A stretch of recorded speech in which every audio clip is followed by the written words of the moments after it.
Ciao, benvenuto in questo nuovo video della playlist Hiking for Dummies che si intitola Come superare la paura del vuoto. Se hai questo problema, io spero di cuore che questo video ti sia d'aiuto. Se non hai questo problema o l'hai superato, il tuo commento può essere molto utile per gli utenti che hanno questo problema, quindi commenta, grazie.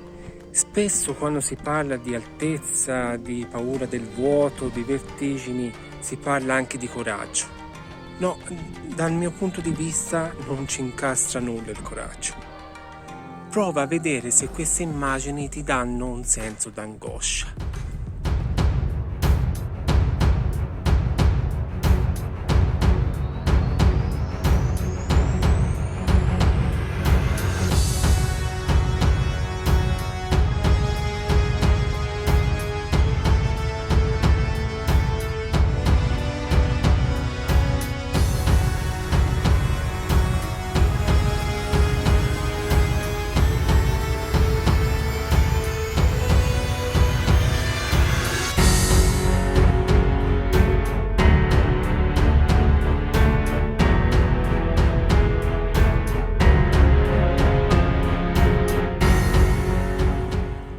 Se hai avuto un senso di disagio a vedere queste immagini, non significa che non hai coraggio, perché per vedere il video non occorre avere coraggio. Ma bisogna appunto parlare della paura dell'altezza, del vuoto, una paura ancestrale, che per appunto non è del tutto negativa perché ti può salvare la vita. Pensa quante persone cadrebbero nei burroni senza questa paura. Quindi non è del tutto negativa, ma quando diventa limitante si parla di paura. L'acrofobia è la paura delle altezze e dei luoghi elevati, come piani alti di edifici.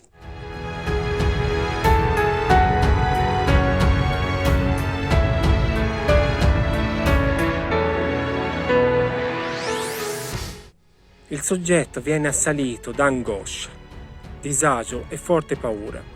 Ci può essere anche un attacco di panico.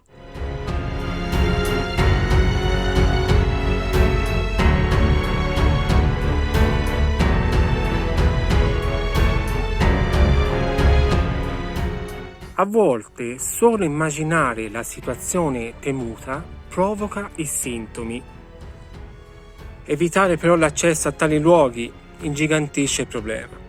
L'acrofobia può essere confusa con le vertigini.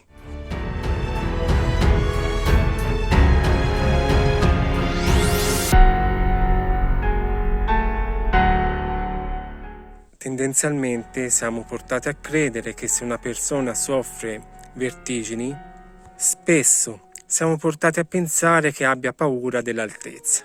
Di solito le vertigini che compaiono improvvisamente sono provate da un disturbo del labirinto e del nervo vestibolare, che sono organi dell'equilibrio dell'orecchio interno.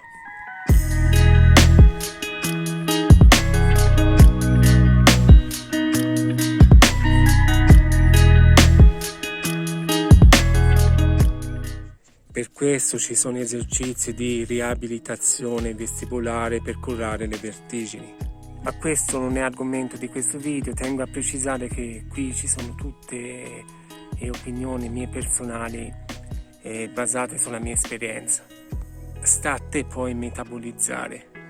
Di certo un disturbo fisico si può curare, mentre la paura in se stessa è tutta un'altra cosa. Perché spesso la paura di cadere nel vuoto è attrazione del vuoto stesso e voglia di volare.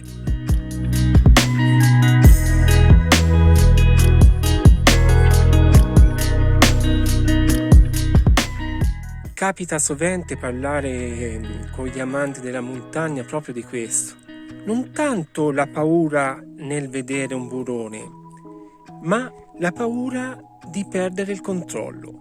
Oppure dubbi come questi: io salgo lassù ma poi sarò capace a scendere? Cosa succede se mi blocco a metà parete? Io mentre scrivevo un libro, fra l'altro che riguardava appunto le paure, in una ricerca su internet mi imbattei in un sistema che mi sembrava alquanto bizzarro, ma parlando anche con altre persone molto efficaci. Ogni volta che ti affacci o pensi, sottolineo pensi, di guardare giù, devi vedere nella tua mente il tuo corpo che rotola in su per tornare da te.